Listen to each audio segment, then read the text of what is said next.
Guys, good morning again. Thank you so much for following, sa pag-support nyo. Ito ngayon ang tanong ng ating isang follower, no? Nag-PM siya. Sabi niya sa akin, parang daw siyang mawalan ng pag-asa sa paggagawa ng mga content. Parang siyang tumigil. Parang ayaw niya nang gumawa talaga kasi yung maraming nagbabash, maraming nag-negative na sa kanyang mga performance. At marami ding hindi na sumusuporta sa kanya. Minsan tinatawanan pa siya sa kanyang mga content kasi hindi daw ganito, ganyan. Kaibigan, kabayan, kapatid, huwag kang mawalan ng pag-asa, ituloy mo lang yan, and I'm proud of you, no? Ituloy mo yan, hayaan mo yung mga bashers mo, hayaan mo sila, tuloy mo lang. Gumawa ka lang ng mga content na gusto mo, na gusto din ng mga tao.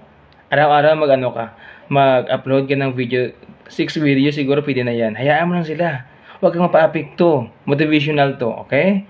Tuloy lang, laban, kaya yan. Mamonetize ka na. Believe me. Claim it, okay? Huwag mo wala ng pag-asa.